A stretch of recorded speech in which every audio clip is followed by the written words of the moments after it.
Assalamualaikum warahmatullahi wabarakatuh. Kami dari kelompok 6 ingin mempresentasikan tugas untuk pertemuan 11 yang berjudul Kontribusi Islam dalam Pengembangan Peradaban Dunia.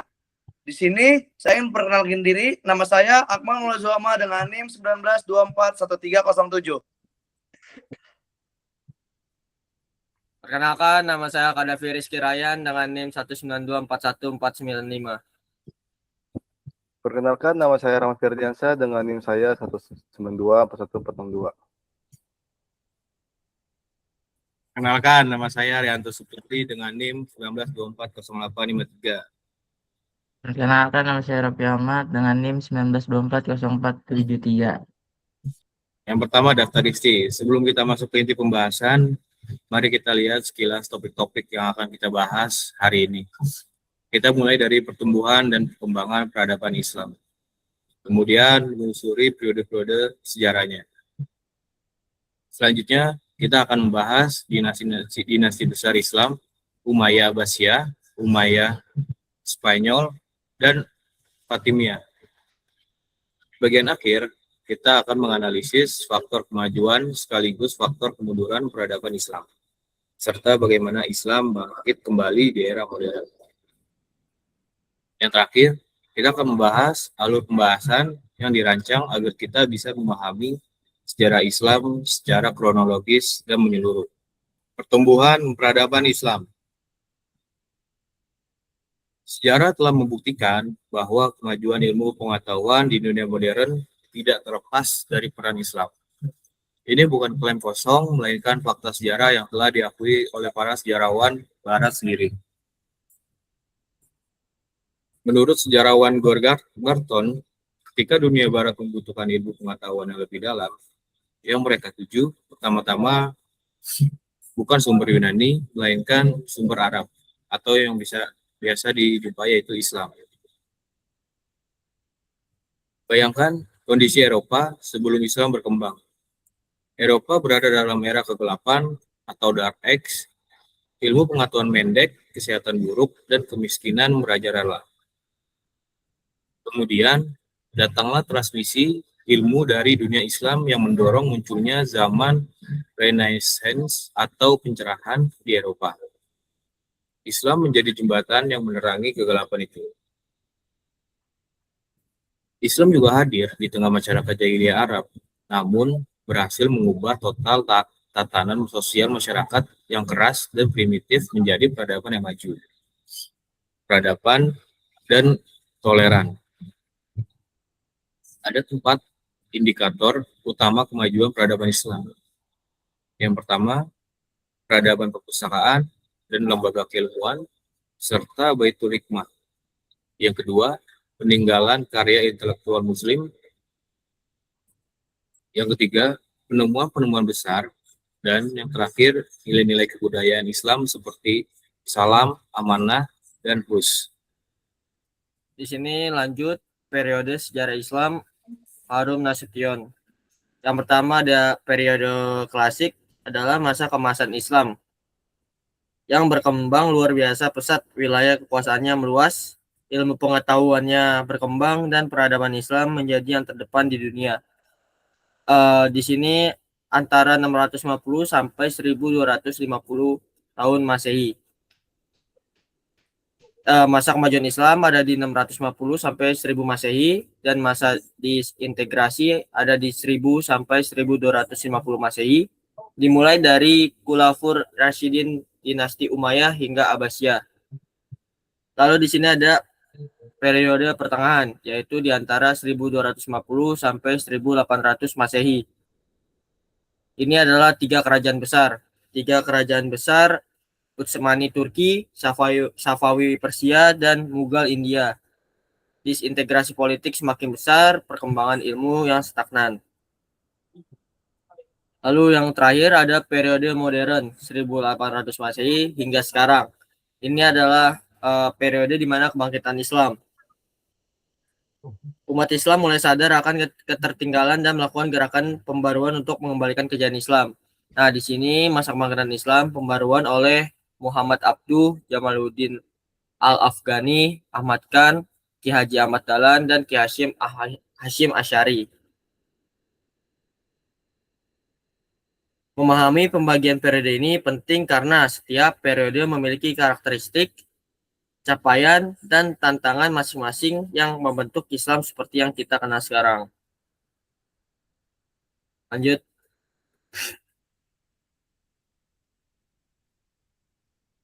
Fase awal atau bisa disebut Khulafaur Rasyidin dan ekspansi. Setelah wafatnya Rasulullah SAW, kepemimpinan umat Islam dilanjutkan oleh 4 sahabat terbaik yang dikenal sebagai Khulafaur Rasyidin atau khalifah-khalifah yang mendapat petunjuk. Yang pertama itu ada Umar bin Khattab. Tahun diantaranya adalah 632 sampai 634 Masehi. Di sini adalah ekspansi keluar Arab dimulai. Ekspansi umat Islam keluar Arab sudah dimulai. Lalu lanjut Umar bin Khattab antara 634 sampai 644 Masehi. Nah, di sini ada sejarah besar yaitu penaklukan Damaskus, Mesir, dan Irak.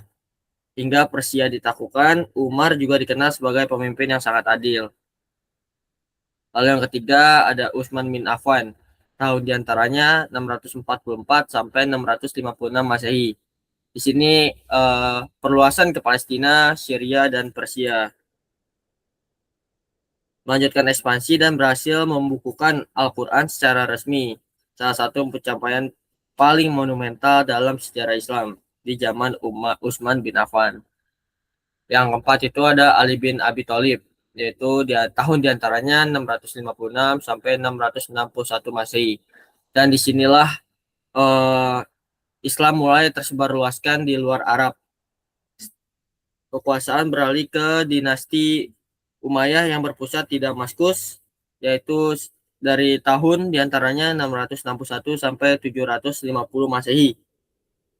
Wilayah kekuasaannya mencakup Syria, Palestina, Afrika Utara, Irak, Semenanjung Arab, Persia, Afghanistan, Asia Tengah. Dan pencapaian yang telah didapatkan dari 4 kepemimpinan tersebut yaitu ekspansi wilayah, pengembangan bahasa dan sastra Arab, pembangunan masjid-masjid megah, gerakan ilmiah keagamaan, dan sistem filsafat. Sistem suksesi diubah dari demokratis menjadi sistem keturunan oleh Muawiyah. Selanjutnya ada faktor runtuhnya dinasti Umayyah. Setiap peradaban memiliki pasang surut setelah mencapai puncak kejayaan di bawah Khalifah Al-Walid.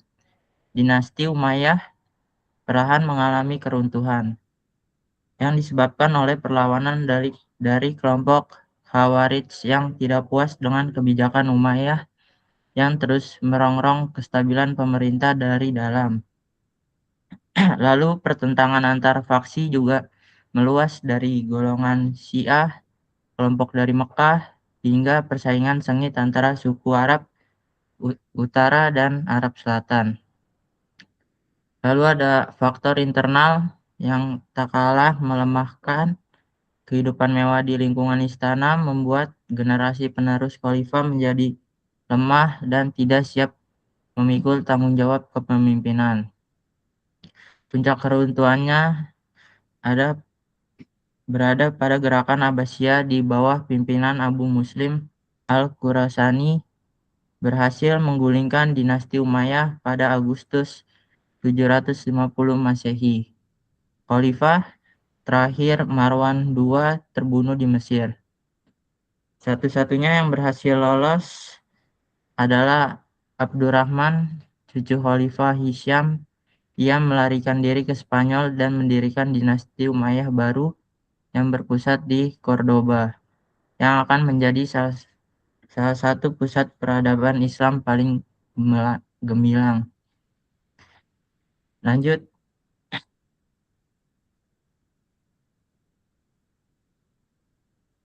Di sini ada dinasti Abbasiyah 750 sampai 258 Masehi.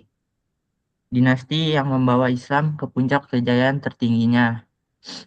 Dinasti ini dinamakan Abbasiyah karena pendirinya Abu Abbas As-Saffah adalah keturunan Al-Abbas, paman Nabi Muhammad SAW. Masa kemasan sesungguhnya terjadi di bawah 2 khalifah yaitu Harun al-Rasyid 785 sampai 809 Masehi dan putranya Al-Ma'mun 813 sampai 833 Masehi. Di bawah keduanya, Baghdad menjelma menjadi kota paling berpengetahuan di dunia. Lalu Khalifah Al-Ma'mun mendirikan Bait Al-Hikmah, sebuah pusat ilmu, pengetahuan, dan penerjemahan menjadi jantung intelektual peradaban Islam. Disinilah ribuan buku dari Yunani, Persia, dan India diterjemahkan ke bahasa Arab. Cabang ilmu yang berkembang mencakup kedokteran, fisika, geografi, astronomi, optik, sejarah, dan filsafat. Di masa ini pula ilmu-ilmu keagamaan dikodifikasi. Imam Bukhari dan Muslim menyusun hadis. Para imam mazhab membangun sistem fikih. Imam At-Tabiri berjasa di bidang tafsir, dan para sufi besar muncul dalam bidang tasawuf. Di slide 8 ini kita membahas yang namanya dinasti Umayyah di Spanyol dan Fatimiyah. Tujuannya menelusuri kejayaan Islam di belahan barat dan perkembangan ya. Yang perlu disampaikan, sementara Abbasiyah bersinar di timur, di belahan barat muncul kejayaan Islam yang tak kalah megah. Dinasti Umayyah di Spanyol dengan pusatnya di Cordoba. Penaklukan Spanyol dimulai ketika Torik Ibnu Ziyad menyeberangi Selat Gibraltar pada tahun 711 Masehi dengan pasukannya dan menaklukkan kerajaan Visigotik. Disinilah nama Gibraltar berasal dari Jabal Tarik. Cordoba di bawah kekuasaan Islam berkembang menjadi kota terbesar dan termaju di Eropa dengan perpustakaan berisi ratusan ribu manuskrip, universitas terkemuka, dan arsitektur yang memukau seperti Masjid Agung Cordoba. Dinasti Fatimiyah pada tahun 909 sampai 1171 Masehi berkuasa di Afrika Utara dan kemudian Mesir. Didirikan oleh Ubaidillah Al-Mahdi sebagai pengikut sekte Syiah Ismailiyah. Puncak kejayaan Fatimiyah ada pada masa Al-Aziz 975 sampai 996 Masehi yang berhasil menjaga keamanan wilayah, membangun istana megah, dan mengembangkan ilmu pengetahuan. Namun, setelah masa Al-Aziz, Fatimiyah terus melemah dan akhirnya runtuh setelah berkuasa 262 tahun, meninggalkan warisan besar termasuk Universitas Al-Azhar di Kairo yang masih berdiri megah hingga hari ini. Slide 9. Slide 9, faktor kemajuan peradaban Islam. Tujuan mengidentifikasi kunci-kunci utama di balik kemajuan peradaban Islam yang perlu disampaikan. Yang pertama, kemajuan luar biasa peradaban Islam bukan terjadi secara kebetulan. Ada faktor-faktor sistematis yang mendorongnya. Pertama, dan paling utama adalah perhatian penguasa. Para khalifah besar seperti Harun al-Rasyid dan Al-Ma'mun tidak hanya menjadi pemimpin politik, tetapi juga patron ilmu pengetahuan yang aktif, mendukung penelitian dan penerjemahan. Kedua, pemikiran Islam itu sendiri secara inheren mendorong pencarian ilmu. Ayat pertama Al-Quran yang turun adalah Iqra, bacalah. Islam adalah agama yang memuliakan ilmu. Ketiga, pusat-pusat kota strategis, Baghdad, Damaskus, Cordoba, dan Kairo menjadi magnet yang menarik para ilmuwan dari berbagai penjuru dunia untuk berkumpul, berdiskusi, dan berkolaborasi. Keempat, karya-karya intelektual yang luar biasa. Para ilmuwan muslim menulis ensiklopedia, risalah ilmiah, dan buku teks yang menjadi rujukan dunia selama berabad-abad. Kelima, sikap toleran terhadap budaya lokal. Islam tidak menghancurkan kearifan lokal daerah yang ditaklukkan, melainkan menyerapnya, mengembangkannya, dan menyebarkannya. Ya, selanjutnya di sini ada faktor kemajuan peradaban Islam. Kemajuan luar biasa peradaban Islam bukan terjadi secara kebetulan. Ada faktor-faktor sistematis yang mendorongnya. Pertama dan paling utama adalah perhatian penguasa. Para khalifah besar seperti Harun al-Rashid dan Al-Mamun tidak hanya menjadi pemimpin politik, tetapi juga patron ilmu pengetahuan yang aktif mendukung penelitian dan penerjemahan. Kedua, pemikiran Islam itu sendiri secara inherent mendorong pencarian ilmu. Ayat pertama Al-Quran yang turun adalah Iqra. Bacalah Islam dalam agama yang memuliakan ilmu. Ketiga, pusat-pusat kota yang strategis, Baghdad, Damaskus, Cordoba, dan Kairo menjadi magnet yang menarik para ilmuwan dan berbagai penjuru dunia untuk berkumpul, berdiskusi, dan berkolaborasi. Keempat, karya-karya intelektual yang luar biasa. Para ilmuwan muslim menulis ensiklopedia, risalah ilmiah, dan buku teks yang menjadi rujukan dunia selama berabad-abad. Kelima, sikap toleran terhadap budaya lokal. Islam tidak menghancurkan kearifan lokal daerah yang ditaklukkan, melainkan menyerapnya, mengembangkannya, dan menyebarkannya. Kota-kota pusat peradaban Islam tidak terpusat di satu kota, melainkan tersebar di beberapa kota besar yang masing-masing memiliki keunggulan dan karakteristiknya sendiri. Damaskus adalah ibu kota pertama dinasti Umayyah. Di bawah Muawiyah dan khalifah-khalifah setelahnya, Damaskus menjadi pusat politik dan budaya Arab. Salah satu peninggalan terbesarnya adalah Masjid Agung Umayyah yang masih berdiri hingga kini. Baghdad adalah kota yang didirikan khusus oleh Khalifah Al-Mansur sebagai ibu kota Abbasiyah, dijuluki kota perdamaian. Baghdad pernah menjadi kota terbesar dan terkaya di dunia dengan populasi lebih dari 1 juta jiwa. Kairo berkembang pesat sejak dinasti Fatimiyah, menjadikan ibu kota pada tahun 973 Masehi. Disinilah berdiri Universitas Al-Azhar, salah satu universitas tertua di dunia yang masih beroperasi hingga sekarang. Cordoba di Spanyol adalah simbol Islam di Barat. Pada abad ke-10, Cordoba adalah kota paling maju di Eropa, dengan penerangan jalan, perpustakaan publik, dan sistem sanitasi yang nggak dimiliki oleh kota-kota Eropa lainnya. Keempat, kota ini bersama-sama membentuk jaringan peradaban Islam yang kokoh dan saling mendukung, sebuah dunia yang penuh menjadi pusat gravitasi ilmu dan kebudayaan global. Kemunduran peradaban Islam. Setelah berabad-abad berjaya, peradaban Islam mengalami kemunduran yang signifikan sekitar tahun 1250 sampai 1500 Masehi. Ini adalah salah satu babak paling menyedihkan dalam sejarah umat Islam.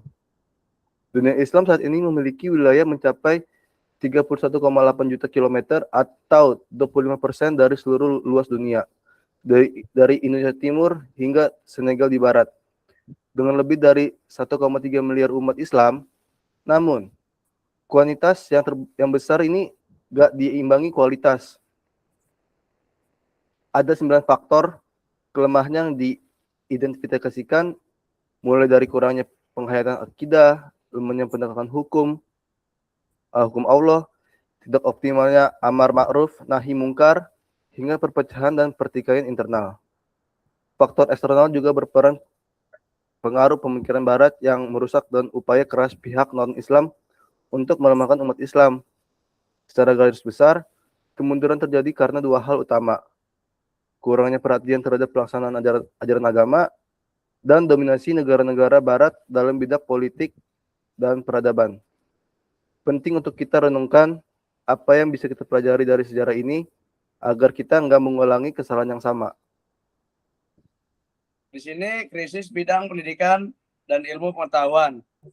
Tujuannya menjelaskan dampak nyata dari krisis peradaban terhadap dunia pendidikan Islam. Yang pertama, krisis pendidikan adalah buah pahit dari krisis sosial, politik, dan keagamaan yang telah dibahas sebelumnya. Ketika pemimpin rusak dan pemikiran agama stagnan, pendidikan pun ikut terpuruk. Yang kedua, pusat-pusat ilmu pengetahuan, baik perpustakaan maupun lembaga pendidikan, porandakan, dan dibakar hingga musnah. Bayangkan, hilangnya ratusan ribu manuskrip berisi ilmu pengetahuan yang tak ternilai. Yang ketiga, ruang gerak dunia pendidikan menjadi sangat terbatas. Lembaga pendidikan tinggi tidak lagi memberikan kebebasan kepada para mahasiswanya untuk melakukan penelitian dan pengembangan ilmu. Yang keempat, kebebasan mimbar dan kebebasan akademi yang merupakan ruh dari pengembangan ilmu pengetahuan, satu persatu surut dan sirna. Yang kelima, akibatnya kota-kota ilmu seperti Cordoba dan Baghdad yang dulunya menjadi lambang peradaban beralih fungsi. Pusat ilmu pengetahuan dunia berpindah ke kota-kota besar Eropa. Dan yang terakhir, inilah ironi sejarah Islam. Islam yang tadinya menerangi Eropa dari kegelapan, kini justru harus belajar dari Eropa. Slide kali ini krisis dalam bidang sosial politik. Tujuannya mendalami akar masalah krisis sosial politik yang melemahkan dunia Islam. Yang pertama, krisis sosial politik merupakan akar dari segala kemunduran Islam. Dan pangkal masalahnya sederhana, tetapi dalam. Para penguasa tidak lagi benar-benar menghayati ajaran Islam. Dua, agama hanya dijadikan pakaian, dikenakan saat diperlukan untuk legitimasi kekuasaan, tapi dilepas saat berbenturan dengan nafsu dan kepentingan duniawi. Yang ketiga, akibatnya muncul penyakit rohani yang menjijikan di kalangan penguasa, keserakahan, ketamakan, kedengkian, dan persaingan kekuasaan tanpa duniawi. Yang ketiga, akibat muncul. Yang keempat, seperti kata Fambray, sejarawan Barat, bukan Islam dan ajarannya yang merusak, melainkan para amir kaum muslimin yang telah menyelewang dari jalan yang benar dan menggunakan ayat-ayat Al-Quran untuk membenarkan tindakan despotis mereka. Yang kelima, Stoddard bahkan mengatakan syariat Islam adalah demokratis pada pokoknya dan musuh bagi absolutisme. Jadi absolutisme dan tirani yang merusak peradaban Islam sesungguhnya bertentangan dengan Islam itu sendiri. Yang terakhir, pelajaran bagi kita. Kualitas kepemimpinan sangat menentukan kualitas peradaban. Pemimpin yang baik menghasilkan masyarakat yang baik dan sebaliknya. Lanjut, krisis dalam bidang keagamaan. Di slide krisis dalam bidang keagamaan. Tujuannya membahas stagnasi pemikiran keagamaan yang melemahkan dinamisme Islam. Yang pertama, krisis keagamaan bersumber dari satu titik. Sejumlah ulama konservatif menyatakan bahwa pintu ijtihad, yakni upaya penggalian hukum secara mandiri, telah tertutup. Yang kedua, akibatnya umat Islam dianggap cukup mengikuti pendapat para imam mazhab yang hidup ratusan tahun sebelumnya tanpa perlu berpikir kritis dan beradaptasi dengan perkembangan zaman. Yang ketiga, lahirlah sikap taklid buta, memutlakkan semua pendapat para imam mujtahid, padahal para imam tersebut sendiri tidak pernah mengklaim pendapat mereka sebagai kebenaran mutlak. Yang keempat, bayangkan dampaknya. Ilmu pengetahuan Islam yang dulu dinamis, penuh inovasi, dan selalu berkembang, tiba-tiba menjadi stagnan.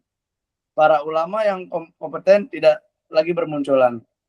Yang kelima, nur Islam yang pernah menerangi akal pikiran umat manusia dengan terang benderang menjadi redup dan pudar. Tergantikan oleh dogmatisme dan konservatisme. Yang terakhir, pelajaran penting, Islam adalah agama yang hidup dan dinamis. Menutup pintu ijtihad berarti menutup jendela peradaban. Islam mendorong penggunaan akal, bukan pembelengguan akal. Krisis bidang pendidikan dan ilmu pengetahuan.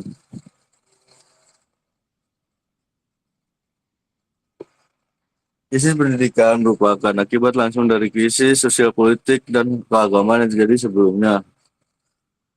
Yang pertama, penghancuran pusat ilmu, perpustakaan dan lembaga-lembaga pendidikan diporak-porandakan, dibakar sampai punah tak terbatas. Yang kedua, ruang gerak terbatas. Dunia pendidikan tidak mendapatkan ruang gerak yang memadai untuk berkembang. Tiga, kebebasan akademik sirna. Lembaga pendidikan tinggi tidak memberikan ruang bagi mahasiswa untuk melakukan penelitian dan pengembangan ilmu. Yang keempat, kebebasan mimbar surut. Kebebasan mimbar dan akademik yang menjadi ruh pengembangan ilmu pengetahuan Islam satu persatu surut dan sirna. Yang keempat, pusat ilmu berpindah.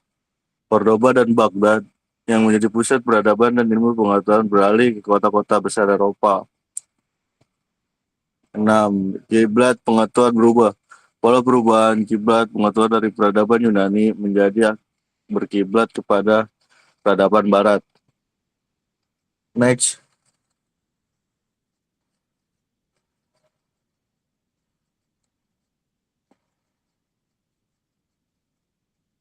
Masa kebangkitan Islam modern 1800 Masehi hingga sekarang.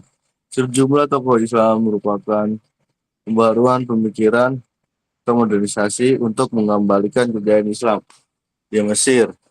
Yang pertama adalah Muhammad Abduh, Rashid Ridho, Jamaluddin Al-Afghani.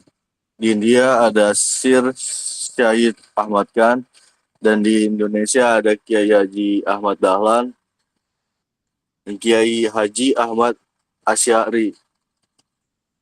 Yang terakhir, Islam dan peradaban dunia.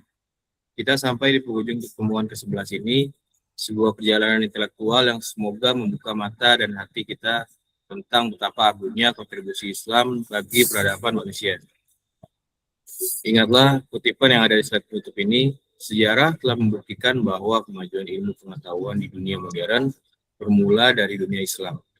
Ini bukan kebanggaan kosong, melainkan fakta yang harus menjadi bahan bakar semangat kita. Tanya refleksi untuk kita semua, jika Islam pernah memimpin dunia dalam ilmu pengetahuan dan peradaban, apa yang menghentikan kita? Dan apa yang bisa kita lakukan sebagai generasi Muslim hari ini untuk berkontribusi pada kemajuan peradaban? Jawaban ada pada diri kita masing-masing. Mulailah dengan belajar dengan sungguh-sungguh, berakhlak mulia, dan berkontribusi positif di lingkungan sekitar kita. Sekian dari kelompok kami, kurang lebihnya mohon maaf. Wassalamualaikum warahmatullahi wabarakatuh. Wabarakatuh. Tuh.